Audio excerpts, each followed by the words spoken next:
Assalamualaikum warahmatullahi wabarakatuh. Selamat datang anak-anak di pembelajaran IPA.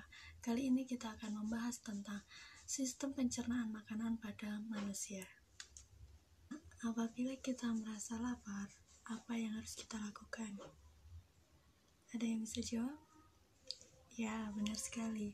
Jadi, kita kalau merasa lapar, kita harus segera makan. Tapi harus ingat juga, yang kita makan itu juga harus mengetahui jenis makanan yang kita makan. Jangan makan terlalu berlebihan ya anak-anak. Tetap jaga pola makan kita agar tetap sehat. Organ dalam tubuh kita yang memproses makanan yang kita makan. Maka dari itu, untuk kesehatan organ yang kita miliki, kita juga harus memakan makanan yang sehat.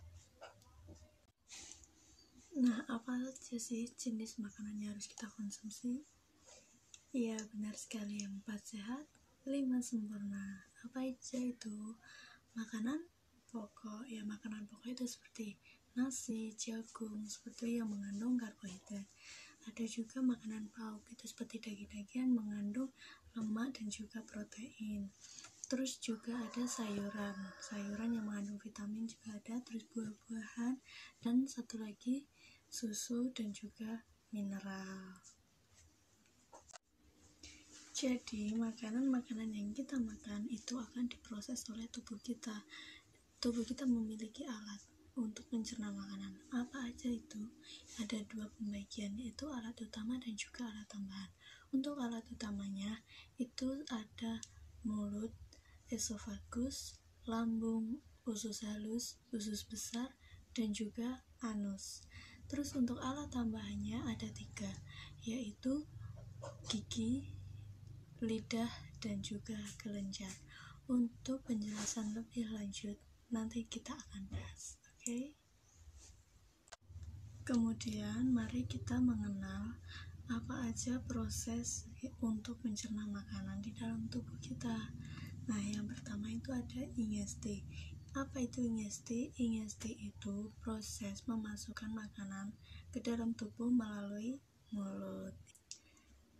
Yang kedua itu ada mastikasi, di mana makanan yang kita masukkan ke dalam mulut itu akan diproses atau dikerjakan oleh gigi untuk mengunyah, untuk merobek, untuk mengecilkan, merobek-robek makanan yang kita makan.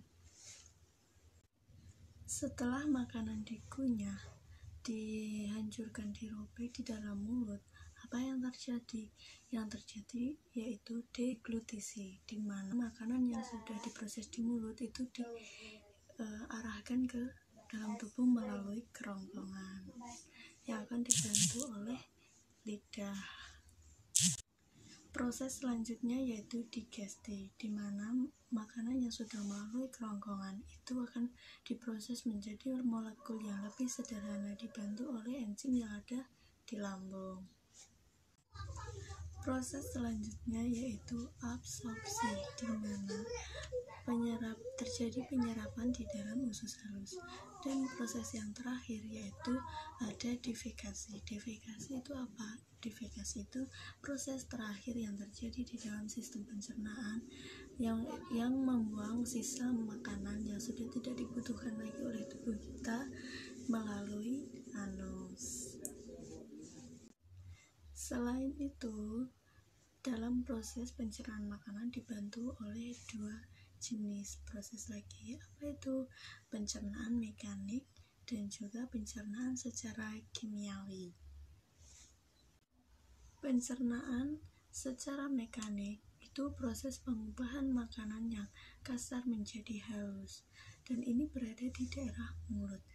Jadi makanan yang kita masukkan itu akan proses perubahan zat kompleks menjadi zat sederhana dari enzim di mulut ke lambung dan juga usus.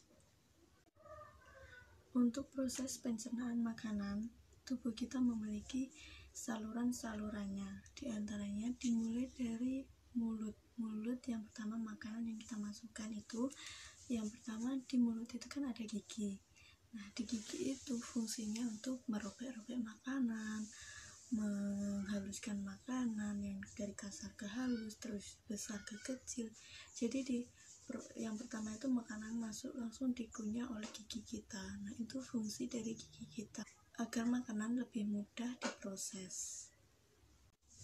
Selain gigi, di dalam mulut ada lidah. Nah, itu fungsinya untuk mengaduk makanan, terus untuk membantu menelan makanan ke dalam kerongkongan, dan juga sebagai indera pengecap rasa dari makanan yang kita makan. Setelah makanan diproses dari mulut, makanan akan menuju kerongkongan. Namun ada proses sebelum itu, yaitu masuk ke faring. Faring itu ada lubang tersendiri yang namanya epilogis. Nah, itu fungsinya untuk membantu makanan agar tidak masuk ke dalam pernafasan, yang membuat kita bisa tersedak. Terus penyumbatan di dalam sini kita akan sangat terganggu apabila makanan masuk ke lubang tersebut. Nah, setelah itu baru makanan masuk ke kerongkongan untuk menuju ke lambung dan akan diproses di lambung. Nah, di lambung sendiri itu mengandung HCl yang menyebabkan asam, di mana dibantu oleh enzim pepsin dan juga enzim pepton. Makanan dari zat kompleks menjadi zat yang lebih sederhana. Kemudian baru masuk ke usus halus yang terdapat villi untuk memperluas usus halus dalam penyerapan sari-sari makanan diedarkan ke seluruh tubuh. Kemudian masuklah ke dalam usus besar, yang di dalam usus besar itu terdapat sisa-sisa makanan yang sudah tidak digunakan atau sudah tidak dibutuhkan lagi oleh tubuh, sehingga makanan-makanan itu dibantu oleh bakteri esensial, di mana sisa makanan itu akan dibuang atau disalurkan yang terakhir itu ke anus. Melalui anus sisa makanan itu dibuang yang berubah menjadi kotoran. Nah, seperti itulah prosesnya anak-anak.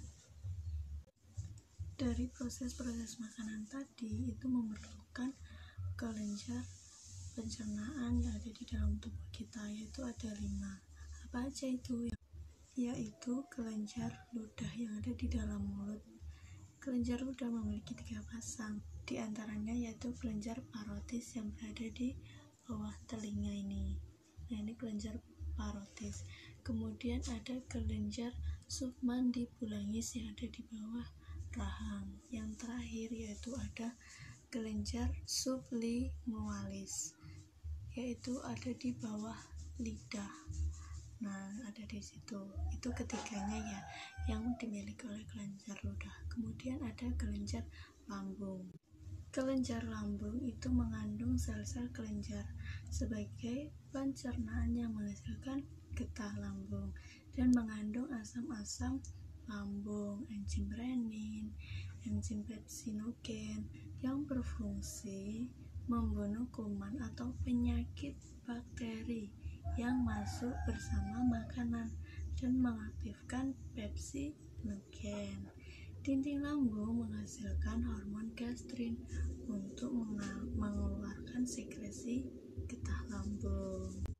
Selanjutnya yaitu kelenjar usus. Getah usus mengandung enzim. Apa aja enzim yang dimiliki kelenjar usus? Itu ada sukrase yang mempercepat proses pemecahan sukrosa menjadi glukosa dan fruktosa. Kemudian ada enzim maltase untuk mempercepat proses pemecahan maltosa menjadi 2 molekul glukosa. Kemudian ada enzim laktase untuk mempercepat proses pemecahan laktosa menjadi glukosa dan galaktosa. Apalagi ya enzim peptisida atau untuk mempercepat proses pemecahan pepsin menjadi asam amino. Selanjutnya ada hati. Hati berfungsi sebagai memproduksi cairan empedu untuk menetralkan racun dan berfungsi juga sebagai menetralisasikan bahan makanan seperti karbohidrat, protein, dan juga lemak. Yang terakhir, proses dari hati, yaitu terdapat cairan empedu yang tersusun dari bahan air sebagai pelarut, terus mucin sebagai pelicin, dan garam empedu sebagai penurunkan tegangan permukaan lemak dan juga air.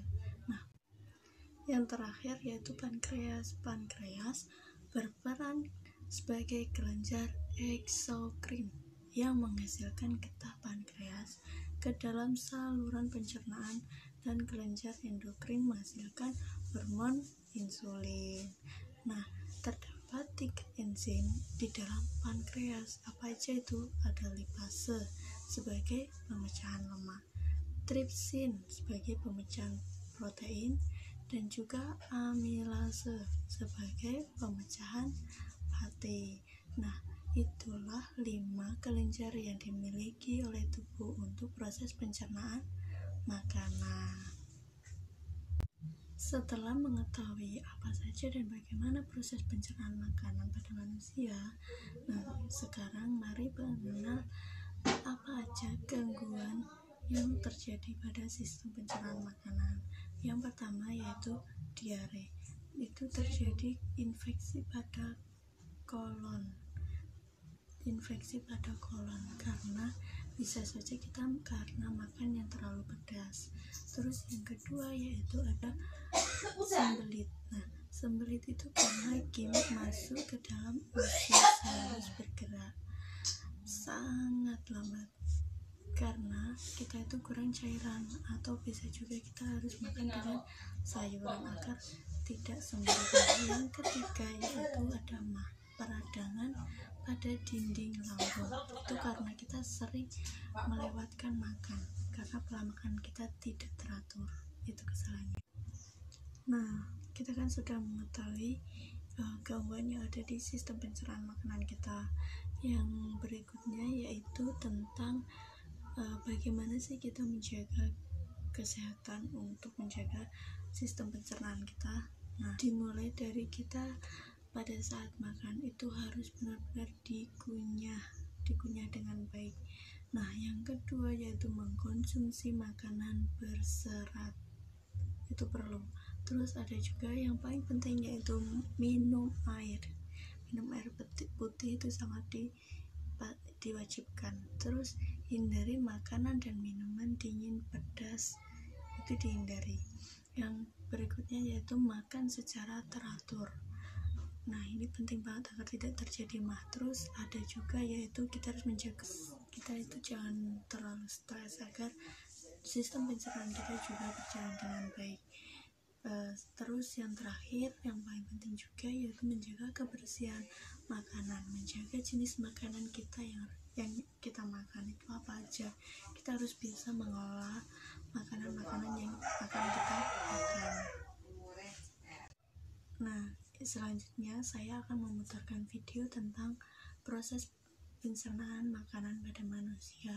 Tolong diperhatikan dengan Manusia memiliki berbagai organ-organ pencernaan yang tergabung dalam satu sistem, yaitu sistem pencernaan makanan.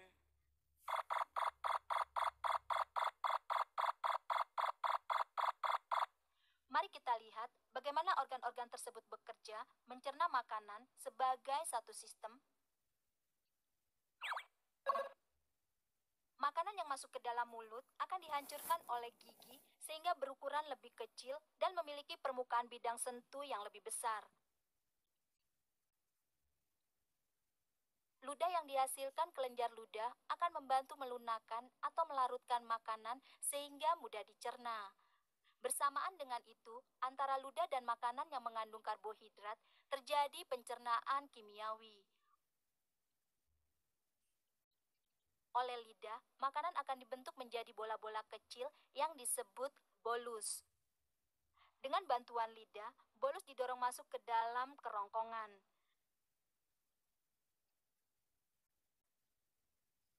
Dengan adanya gaya gravitasi dan gerak peristaltik, makanan bergerak turun menuju lambung. Proses turunnya makanan pada kerongkongan membutuhkan waktu 5-10 detik. Saat makanan masuk ke dalam lambung, lambung akan menghasilkan getah lambung. Getah yang dihasilkan oleh lambung bersifat asam dan akan membantu menghancurkan makanan. Asam lambung sangat kuat sehingga tulang atau benda lain yang masuk ke dalamnya juga akan larut. Bersamaan dengan itu, terjadi pencernaan protein secara kimiawi. Gerakan otot-otot lambung sendiri akan membantu menghancurkan dan mencampur makanan sehingga asam lambung dapat bekerja secara optimal. Kontraksi otot-otot lambung ini terjadi sekitar 20 detik sekali. Di dalam lambung, makanan akan dicerna secara mekanik dan kimiawi. Sebagai akibat pencampuran dan kerja enzim, bolus-bolus makanan akan menjadi bubur nutrien yang dikenal dengan nama bubur Kim.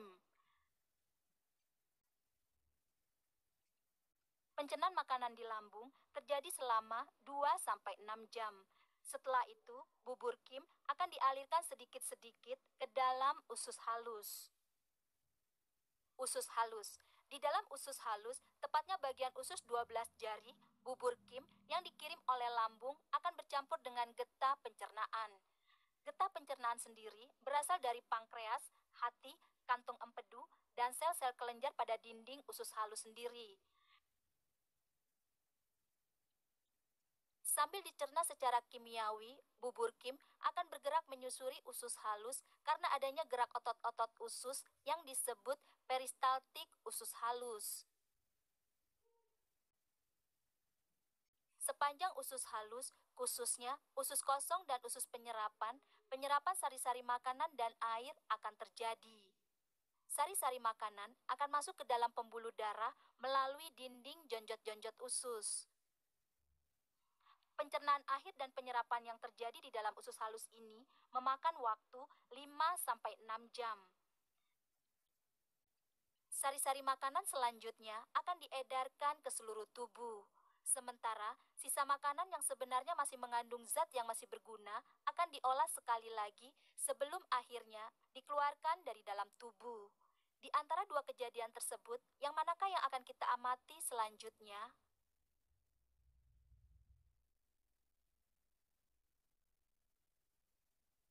Sisa makanan dapat bergerak karena gerak peristaltik usus besar. Di dalam usus besar terjadi penyerapan air dan pembusukan makanan sehingga sisa makanan berubah menjadi feses. Dalam keadaan normal, setiap bahan yang tidak tercerna akan berada pada usus besar selama 12-24 jam. Setelah mengalami pembusukan dan penyerapan air, feses akan ditampung sementara di dalam rektum. Feses selanjutnya akan dikeluarkan melalui anus saat otot-otot anus berkontraksi. Nah, sekarang untuk pembelajaran IPA tentang sistem pencernaan makanan pada manusia sudah selesai. Semoga anak-anak mengerti, paham tentang isi pembelajaran hari ini.